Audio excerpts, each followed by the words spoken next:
Eis que o cetro cairá da tirana mão. About lying for the Lord. We passed $100 billion. E a justiça divina virá. I thought I was going to work for a charity, and the funds were never used for that.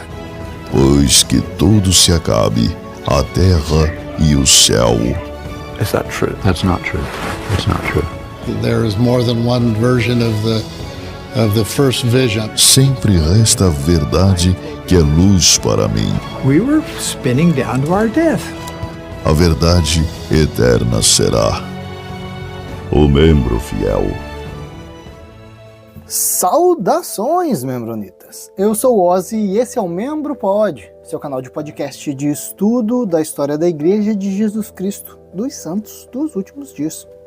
Eu gravei um episódio sobre a relação entre o bigodinho alemão e os Mormons, né? E daí um membronita ali comentou sobre um carinha que foi morto por esse movimento. Ele se chamava Helmut Habener. Eu não sabia dessa história, dei uma pesquisadinha, cara, achei muito interessante. A gente vai dar uma conferida na história desse rapaz. Vamos ver quem era ele. Ele nasceu em 1925, morreu em outubro de 1942, então 1942, tá ali no meio da Segunda Guerra Mundial. Ele tinha 17 anos só. Tá, o Helmut era alemão. Por que foi morto então, né? Vamos dar uma olhadinha. Ele foi executado aos 17 anos por decapitação pela oposição dele ao regime. A gente já vai ver qual que é a conexão dele com a igreja. Né, mas aqui mostra que ele foi a pessoa mais jovem da resistência a esse movimento, né, do bigodinho. Foi a pessoa mais jovem a ser condenada aí por esse regime. O Hubert, ele era mormon, ele era da igreja, a família dele era da igreja. A mãe, os avós, até o pai adotivo dele era mormon, mas também simpatizante do bigodinho. Bom, o que acontece? A gente sabe que os mormons eles estavam bem envolvidos com o movimento dos escoteiros. E o Helmut ele era bem assíduo no grupo dos escoteiros, era um membro desse grupo. Só que em 1935, né, quando o bigodinho estava assumindo, eles proibiram o grupo dos escoteiros na Alemanha. Então, o bigodinho inventou o próprio grupo dele, né, tirou os escoteiros de lá, sei lá, os escoteiros será que são uma organização americana? Não tenho certeza. Mas o bigodinho resolveu criar então a organização dele, que se chamava Juventude Hitlerista, conforme exigido pelo governo, né, então todos esses escoteiros, então agora na verdade eram da Juventude Hitlerista, né? Assim também foi o Helmut. Então ele participou desse grupo da Juventude Hitlerista até 1938, quando ele desistiu, largou mão, saiu desse grupo, porque, né, o bigodinho ele estava usando esse grupo para destruir empresas e lares judeus. Pois é, daí o cara não gostou, saiu do grupo. Como a gente já viu lá no nosso outro episódio, a gente sabe que os membros, os líderes da igreja se comprometeram junto com o bigodinho e estavam dando o apoio deles. A igreja não gosta muito de falar sobre isso. Mas os líderes da igreja, então eles estavam, por exemplo, se comprometeram a proibir os judeus de participar da igreja. Né? O judeu não pode entrar aqui na igreja, não pode participar de nenhum serviço religioso SUD. O Helmut gostou? Não gostou disso aí. Ele não concordou com a liderança local ali da igreja, mas continuou participando da igreja. Bom, o tempo foi passando, então em 1941 ele tinha terminado o ensino médio, ele começou a estudar, vamos dar uma olhadinha, ele estudou administração na instituição Autoridade Social de Hamburgo. Hamburgo é a cidade na Alemanha onde ele estava vivendo. Lá ele fez algumas amizades, né? Vamos ver, entre essas pessoas está o Gerhard Dover. Inclusive, quando o Helmut fez lá o movimento dele contra o bigodinho, esse Gerhard estava aí no grupo dele de resistência. Como parte dessa resistência, ele começou a ouvir músicas estrangeiras, o que era proibido, estritamente proibido na Alemanha naquela época, e ele tinha que fazer isso aí às escondidas, que isso aí era considerado traição. O Helmut, ele tinha um radinho de ondas curtas, que um meio-irmão mais velho dele tinha conseguido, vamos ver, quando ele era soldado, retornava de um serviço na França. Então ele tinha dado esse radinho de onda curta pro Helmut, e o Helmut, vamos ver, ele começou a ouvir a BBC por conta própria, e pegava aquelas informações que ele estava conseguindo naquela rádio, e começou a produzir alguns textos movimento do Bigodinho. Então ele produziu esse texto, fez várias cópias e começou a distribuir. Esses panfletos, eles eram mais para chamar a atenção do pessoal sobre o que eles estavam com uma ideia meio distorcida, né? Porque quando você pensa que o pessoal está lá na Alemanha, eles acham que eles estão fazendo certo, porque é o que a rádio, o que a mídia, o que o governo passa para eles. E eles não têm ideia do que está acontecendo por fora, né? Então, o Helmut, vendo nas outras rádios a informação do que está acontecendo, ele teve um panorama mais geral de o que estava acontecendo, resolveu fazer esses folhetos para poder chamar a atenção do pessoal. Falar assim, cara, pessoal, não tá certo isso aqui, tá acontecendo isso, isso, isso, aquilo. Isso aí, são relatórios oficiais de Berlim que trazem as informações distorcidas pra gente. E ele foi audacioso, ele falou, ele apontou o comportamento criminoso do Bigodinho, citou sobre a futilidade daquela guerra que estava acontecendo, de uma iminente derrota da Alemanha. O pessoal, eles estavam dizendo, não, cara, a gente não vai perder não. E o Helmut falou, cara, a gente vai perder sim. E também ele reclamou de maus tratos aos jovens que estavam participando daquele juventude hitlerista. Falou que o pessoal não tratava eles muito bem, não. Tá, vamos dar uma olhadinha o que ele escreveu nesses panfletos. Meninos alemães, vocês conhecem o país sem liberdade, o país do terror e da tirania? Sim, vocês o conhecem bem, mas têm medo de falar sobre ele. Eles o intimidaram a tal ponto de que vocês não ousam falar por medo das represálias. Sim, vocês estão certos, é a Alemanha. A Alemanha do Bigodinho.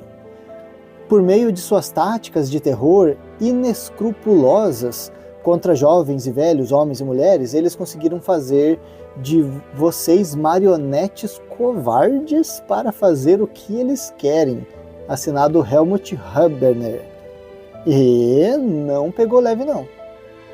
Chamou o pessoal de covarde e de marionete, hein? Então a gente está aí nesse ano de 1941. Ele envolveu alguns dos amigos dele, Karl-Heinz Schnibb, Rudi Hobby, Gerhard Dover, que são esses amiguinhos dele, os 3 amigos. Então esses 3 amigos foram ajudar ele a fazer o quê? Ele pediu que os amigos ajudassem a distribuir cerca de 60 panfletos diferentes, todos contendo material datilografado das transmissões britânicas que ele pegava ali na rádio. Vamos ver como é que eles faziam para distribuir isso aí, ó. Eles usavam métodos, né, discretos, como colocar discretamente em quadros de aviso, colocar nas caixas de correio, colocar no bolso do casaco das pessoas. Tá bom? Aí em fevereiro de 1942, foi preso pela Gestapo. O que aconteceu é que ele estava pegando, ele estava com esses panfletos dele tentando traduzir para o francês, porque ele queria distribuir entre alguns prisioneiros de guerra. Só que daí um colega dele percebeu, esse colega era do partido do Bigodinho, o nome dele era Heinrich Mohn, e daí esse Heinrich denunciou ele, né?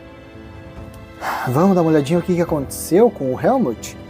Em agosto de 1942, quando ele tinha 17 anos, ele foi julgado como um adulto pelo tribunal em Berlim. Ele foi condenado à morte por traição.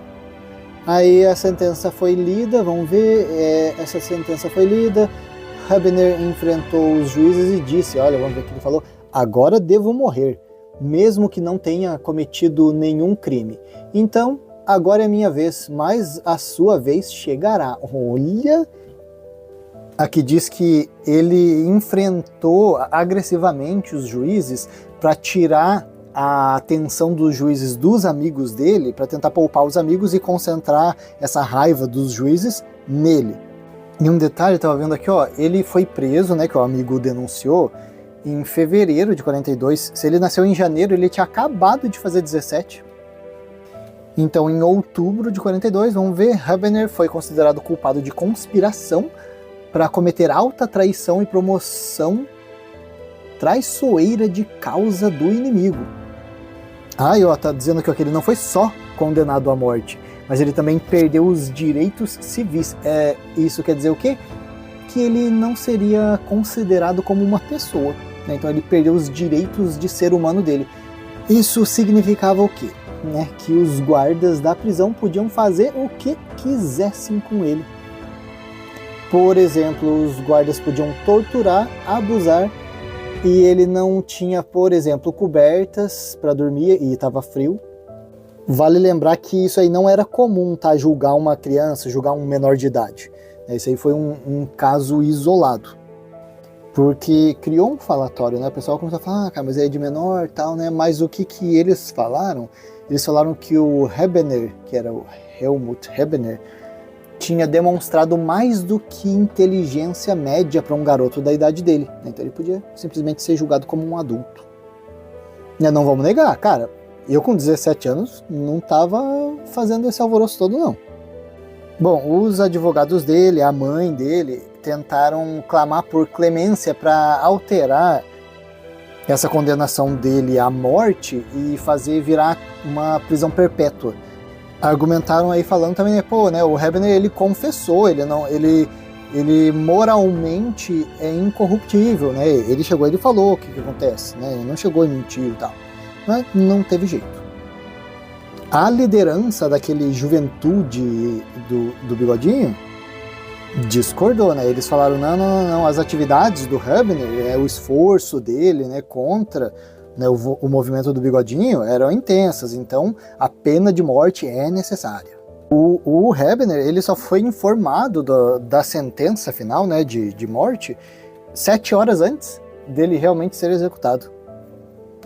Aqui diz que ele foi decapitado na guilhotina, 27 de outubro, né, de 1942, na prisão de Plötzensee, em Berlim. 2 dos amigos dele aí que foram presos também, eles não foram mortos, é o Schnibi e o Vobi. Eles foram presos, um foi condenado a 5 anos, o outro foi condenado a 10 anos de prisão. Tá, mas o que interessa pra gente é a reação da igreja, qual foi a resposta da igreja, qual foi a opinião da igreja sobre isso. Voltando um pouquinho no tempo, volta lá para 1937, então em 1935 os escoteiros foram expulsos, né? Eles começaram aquele grupinho da juventude do Bigodinho. Então em 1937 o presidente da igreja era quem? Heber J. Grant. Ele veio, né, visitou a Alemanha e vamos ver o que ele pediu? Pediu aos membros que permanecessem, se dessem bem e não causassem problemas. A gente viu no outro episódio que a gente citou que o Bigodinho era bem chateado, ele tinha uma rixa, ele perseguia os testemunhas de Jeová porque eles se opuseram, né, às ações do Bigodinho. O que a gente tem que tirar o chapéu, né? Muito melhor do que essa reação aqui, né? Se deem bem, não causem problemas. Cara, profeta. Bom, e daí? Com a fala do profeta, se o profeta veio na Alemanha e falou para o pessoal se dar bem, né, e não arranjar encrenca com o Bigodinho, aí a igreja vê que o Hubener ficou ali arranjando treta, o que eles consideraram? Eles estavam vendo o Hubener como um encrenqueiro que estava dificultando as coisas para a igreja ali na Alemanha. Então, em 1937, o profeta tinha vindo ali, né, para a Alemanha. Em 1938, teve aquele ataque que a gente citou, né, que eles mataram vários judeus, famílias, destruíram, né, comércio dos judeus. Com esse ataque, o presidente resolveu evacuar todos os missionários da igreja que estavam na Alemanha, que não eram alemães, né, ficou preocupado com os missionários, beleza, retirou eles de lá. Mas a recomendação que ele tinha dado, ele não alterou, ainda manteve. Se deem bem e não causem problemas. O presidente da unidade local ali, que estava o Hubener, era o Arthur Zander. Ele era um apoiador do partido do Bigodinho. O presidente da igreja ali, esse Arthur Zander, ele colocou um cartaz afixado na frente da capela, dizendo: judeus não são bem-vindos. Então, em 1942, quando o Helmut Hebener foi preso, né, teve a prisão dele por causa daquela questão dele ficar distribuindo cartaz contra o Bigodinho, o presidente da unidade ali, esse Zander, ele disse que excomungou o Hebener. Que legal, né? Então, o presidente da unidade dele fez essa excomunhão, vamos dizer assim, à distância, né, porque o Hebener estava lá em Berlim. E vamos ver, ó, essa excomunhão também foi assinada pelo presidente da missão e por os outros líderes expressaram o seu apoio. Pois é, o Bigodinho pegou o cara. Querem saber se a igreja, o que a igreja acha disso? Muito bom. Inclusive a gente vai excomungar ele porque ele não representa a gente. Muito legal, né? Tem uma carta escrita pelo Hebener no dia da execução. Ele escreveu uma carta e enviou, mandou para um colega da unidade dele. Nessa carta ele estava dizendo: eu sei que Deus vive e ele será o juiz justo nessa questão. Estou ansioso para vê-lo em um mundo melhor.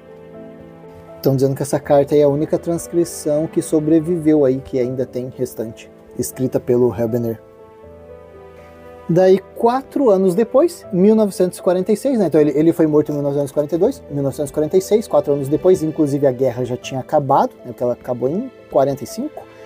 Hebener foi postumamente reintegrado à Igreja Sud pelo novo presidente da missão, que era o Max Zimmer, dizendo que a excomunhão não foi realizada com os procedimentos adequados. Olha aí, um bando de cagalhão.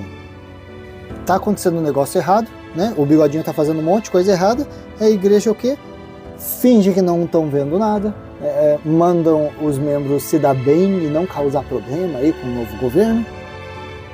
O menino que é contra e que se movimenta e que encara o negócio é morto. O que a igreja faz? Vamos excomungar, ele não representa a gente. Acabou, né? Bigodinho vazou? Opa, vamos reintegrar, isso aqui não foi feito direito. Ah, cara, por favor. Bom, tem alguns materiais para quem se interessar, né, por essa história. Tem um livro chamado Anestesia Geral, falando sobre a história do Hebener. Foi escrito pelo autor alemão Günter Grass. Também ali em 1979, o Thomas F. Rogers, que é um professor na BYU, ele escreveu uma peça de teatro intitulada Hebener, justo falando sobre a historinha do menino. E inclusive quem foi assistir essa peça foram aqueles 2 amigos sobreviventes, né, o Karl-Heinz Schnibb e o Rudi Vobb. Foram algumas dessas apresentações. É só a título de curiosidade, um desses amigos morreu em 92 e o outro morreu em 2010. Bom, tem vários livros, tem um vídeo, um documentário que eu estou interessado em assistir. Ele se chama Truth and Conviction, a Verdade e Convicção, é de 2003, fala sobre a história do Hebener, é dirigido pelo Rick McFarland. Tem um outro filme aqui, que também conta a história dele, é o Resistance Movement, é de 2012. Bom, eu dei uma pesquisadinha no site oficial da igreja e eles falam sobre o Helmut Hebener.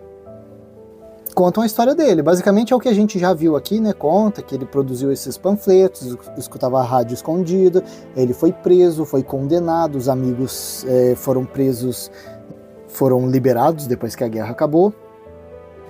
Tem algumas informações a mais aqui sobre a família dele, né? A mãe dele era Emma Kunkel, ela deixava muitas vezes as crianças, porque ela era uma mãe solteira, tô dizendo aqui, na época deixava os filhos muitas vezes com a avó materna, que era Wilhelmine Sandro. Daí em 1939 ela casou de novo com esse Hugo, então esse padrasto dele que era membro do partido do Bigodinho. Oh, que legal, né? Aí, como que a igreja coloca aqui, ó, dela? A igreja fala assim, ó, esse novo marido dela, ele não gostava da igreja, mas frequentava as reuniões por causa do casamento. É interessante, né? Agora que o movimento do Bigodinho caiu, aí esse cara que fazia parte do partido é o ruim, mas só ia para a igreja por causa do casamento. E o menino é o herói. Mas na época ali, né, o cara tava tudo certo e o menino foi excomungado. A igreja coloca o presidente da unidade dele como ruim. Ó, o Arthur Zander, né, que era o bispo dele, era um membro do partido do Bigodinho que obrigou os membros do ramo a ouvir as transmissões da rádio do partido, ameaçou, deixava os membros ali com medo de serem denunciados se eles fizessem qualquer atividade antigovernamental. Olha só, que legal, né? Por que ele estava na presidência ali da igreja? A igreja não viu isso na época? Resolveu deixar o membro do partido no comando da unidade? Muito conveniente, né? Colocar assim agora no site. A igreja publicou aqui no site também um outro panfleto que o Hebener fez. Dizia assim: o Bigodinho vai mandá-los aos milhares para as fogueiras a fim de acabar com o crime que ele mesmo começou. Aos milhares, suas esposas e filhos se tornarão viúvas e órfãos, e por nada. E a igreja escreveu sobre aquela excomunhão dele, tá aqui no site. Pouco tempo depois da prisão de Hebener, o presidente do ramo escreveu excomungado no registro de membro. No entanto, o presidente do distrito, Otto Berndt, recusou-se a assinar o documento.